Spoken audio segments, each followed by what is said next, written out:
ये नज़ारा जो आप देख रहे हैं वो लोगों को डर के साए में जीने को मजबूर कर रहा है। अगर एक भूकंप और आया तो इन घरों को जमींदोज होने में जरा भी देर नहीं लगेगी। उत्तराखंड के चमोली जिले के जोशीमठ में लोगों का यही हाल है।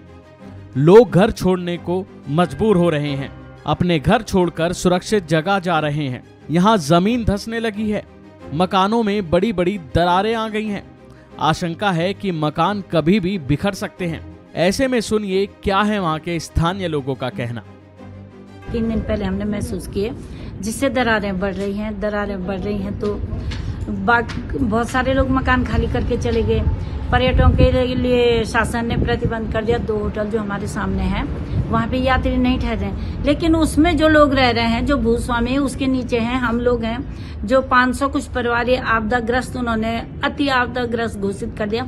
उनके विषय में शासन का क्या रवैया है ये तो अभी स्पष्ट ही नहीं हुआ कि वो कहाँ जाएंगे। वो लोग, रोजगार खत्म हो गया, ठीक है, लेकिन जैसे कह रहे हैं कि ये आपदा जो है वो कुछ लोगों का मानना है कि ये जो आईटीबीपी या अन्य भवन बने हैं उनका पानी जो जमीन में है उससे हो रही है, तो उसके लिए करें। वो आईटीबीपी के पानी की क्या व्यवस्था है, नीचे से जो ऋषिगंगा के कटाव से आने से जो कटा हुआ उसके लिए क्या प्रबंधन है। तो ये तो लॉन्ग पीरियड वो समस्या है।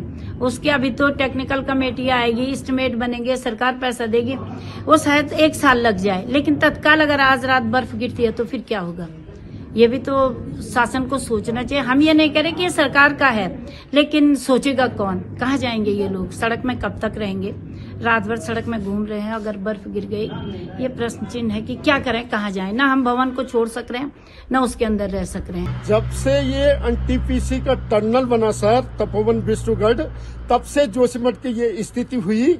और मैं आजकल जो महसूस कर रहा हूँ सर, जब से हेलंग मारवाड़ी बाईपास का रोड कटिंग शुरू हुई सब, तब से बहुत परेशानी होगी, तब से ज्यादा महसूस किया जा रहा है।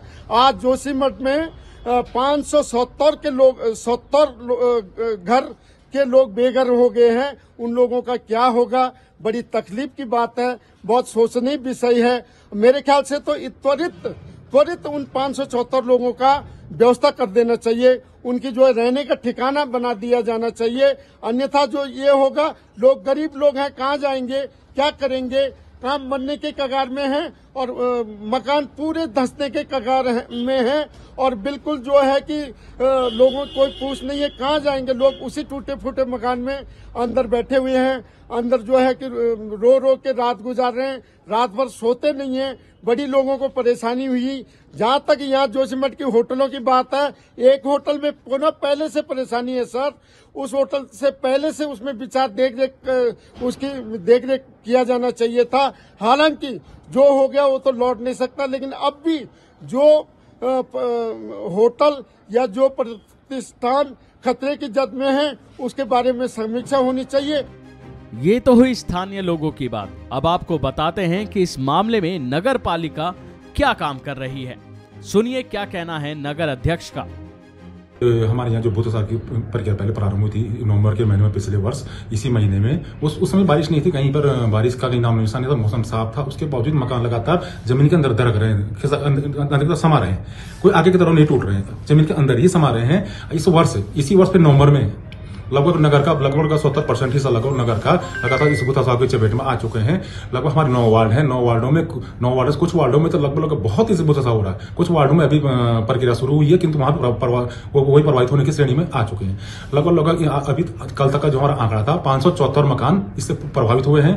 लगभग इन मकानों में लगभग 3000 की आबादी निवास करती है। ये लोग प्रभावित की श्रेणी में रखे गए हैं। हम सरकार से हमने मांग की है, बीच में हमने जन आंदोलन में किया था 24 तारीख को कि हमारा जो जोश में दरकने वाला, खिसकने वाला, समाप्त होने वाला है, इसको बचाइए। इसी परिप्रेक्ष्य में हमारे द्वारा कल देहरादून माननीय मुख्यमंत्री जी से मुलाकात का समय मिला है। हमारे प्रतिनिधिमंडल जोशीमठ से निकल रहा है। हमारे स्थानीय विधायक राजेंद्र सिंह के नेतृत्व में 1 तारीख को उनसे मिलने का समय मिला है। हमें आशा है मुख्यमंत्री मुलाकात के बाद कुछ न कुछ जोशीमठ के लिए कुछ न कुछ खुशखबरी मिलेगी, सही समाचार मिलेंगे, लोगों को विस्थापन होगा, लोगों को पुनर्वास होगा, लोगों को जो क्षति हुई है, जो भूमि की क्षति हुई है, उसका उचित मुआवजा लोगों को मिलेगा। ऐसा आशा है मुझे। अभी के लिए फिलहाल इतना ही। खबरों में बने रहने के लिए देखते रहिए वन इंडिया हिंदी।